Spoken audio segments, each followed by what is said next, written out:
जय श्री राधे। 15 दिसंबर 2025 सोमवार को पौष कृष्ण एकादशी है, जिसको हम सफला एकादशी कहते हैं। उस दिन सफला एकादशी का व्रत है और अगले दिन 16 दिसंबर मंगलवार को सुबह 7 बजे से लेकर 9:30 बजे तक का पारण समय है। अब हम सफला एकादशी की कथा संपूर्ण विधि और महत्व के साथ श्रवण करेंगे। श्री सूत जी महाराज ब्राह्मणों से बोले कि हे ब्राह्मणों, इस विधि युक्त उत्तम महात्म को श्री कृष्ण जी ने कहा था। विशेषकर जो उत्तम जन इस व्रत की उत्पत्ति भक्ति से सुनते हैं, वह इस लोक में अनेक प्रकार के सुख भोग कर अंत में दुष्प्राप्य विष्णु लोक को पाते हैं। पूर्व काल में भगवान ने अर्जुन के प्रति एकादशी व्रत की उत्पत्ति विधि इत्यादि कही थी, सो उसी के अनुसार मैं आपसे कहता हूँ। अर्जुन ने पूछा कि हे जनार्दन, जो रात्रि में उपवास करते हैं तथा एक ही समय भोजन करते हैं, उन्हें कैसा पुण्य मिलता है तथा उपवास करने की विधि क्या है? अतः अब आप कृपा करके कहिए। यह सुनकर श्री कृष्ण भगवान ने कहा कि सबसे प्रथम दशमी की रात्रि को दांत साफ करें, अर्थात दिन के 8वें पहर में जब सूर्य का तेज मंद पड़ जाए तब दांत साफ करने चाहिए और रात्रि को भोजन ना करें। पुनः प्रातः काल निश्चिंत चित्त होकर संकल्प करें। मध्याह्न में भी संकल्प से पूर्व स्नान करें। नदी, तालाब और कुएं आदि में स्नान करना चाहिए। स्नान के पहले मिट्टी का चंदन लगाना चाहिए। स्नान करके व्रती पुरुष पतित, चोर, पाखंडी, मिथ्या, दूसरों का अपवाद करने वाला, देवता, वेद और ब्राह्मणों की निंदा करने वाला और जो अगम्य गमन करने वाला, दुराचारी, दूसरों का धन चुराने वाला, इन सभी से बात ना करे।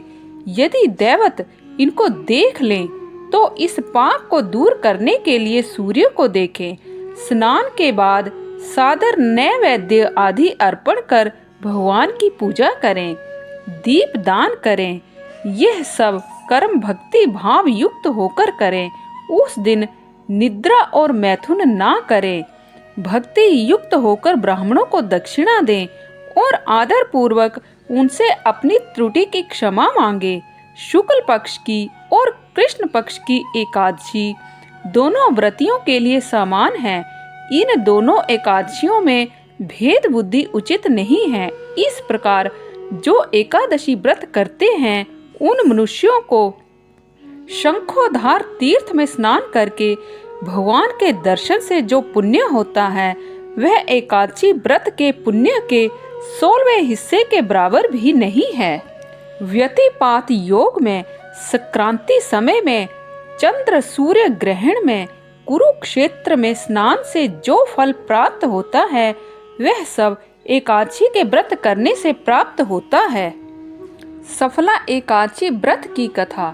ब्रह्मांड पुराण में धर्मराज युधिष्ठिर श्री कृष्ण संवाद में इस एकादशी की महिमा का वर्णन हुआ है। भगवान श्री कृष्ण महाराज युधिष्ठिर से कहते हैं, जैसे नागों में शेष नाग, पक्षियों में गरुड़, यज्ञों में अश्वमेध यज्ञ, नदियों में गंगा जी, देवताओं में विष्णु तथा मनुष्यों में ब्राह्मण श्रेष्ठ हैं, उसी प्रकार समस्त व्रतों में एकादशी व्रत भी सर्वश्रेष्ठ है। जो सदैव एकादशी का व्रत करता है, वह मेरा अत्यंत प्रिय है। 5000 वर्ष की तपस्या का पुण्य केवल एक एकादशी के व्रत से ही मिल जाता है। सफला एकादशी व्रत के महत्व की कथा इस प्रकार से है। चंपावती नामक नगर में महिष्मत नाम का एक राजा रहता था। उस राजा के 4 पुत्र थे। इनमें से बड़े पुत्र का नाम लुम्पक था। वह दुष्चरित्र वाला पापी था तथा ब्राह्मणों वैष्णवों से द्वेष करता था। साथ ही वैश्यगामी व द्यूत क्रीड़ा में आसक्त था।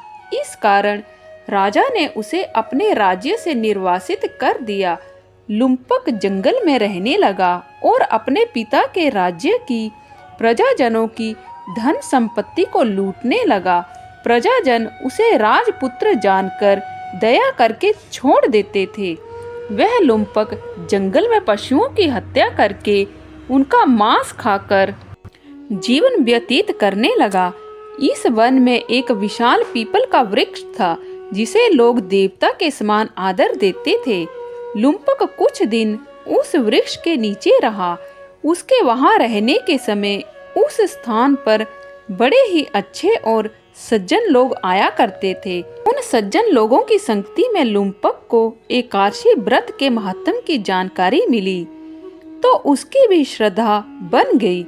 तब उसने पौष महीने की कृष्ण पक्षिया एकादशी के पूर्व दशमी के दिन किसी जीव की हत्या हिंसा ना करके एकादशी के दिन किसी वन्य फलों के द्वारा भगवान विष्णु की पूजा करके भोग लगाकर रात्रि में भी जागरण किया। निराहार व्रत एवं जागरण करके व्रत करने से भगवान मधुसूदन बहुत प्रसन्न हुए। द्वादशी के दिन प्रातः काल लुम्पक के सामने एक दिव्य अश्व आकर खड़ा हो गया और आकाशवाणी हुई कि हे राजकुमार, इस सफला एकादशी के पुण्य प्रभाव से आपको निष्कपट राज्य मिलेगा। आप अपने पिता के पास जाओ एवं राज सुख भोगो। उसने वैसा ही किया। पिता के पास जाकर कालांतर में सुंदर पत्नी एवं धर्मात्मा अनुगत पुत्र प्राप्त करके सुख से राज्य परिचालन करते हुए जीवन व्यतीत किया। सफला एकादशी व्रत के फल से मानव इस लोक में यश तथा परलोक में मोक्ष की भी प्राप्ति कर सकता है। इस व्रत द्वारा अश्वमेध यज्ञ का फल मिलता है। तो आज के लिए बस इतना ही। कल फिर आपसे भेंट होगी। तब तक के लिए जय श्री राधे।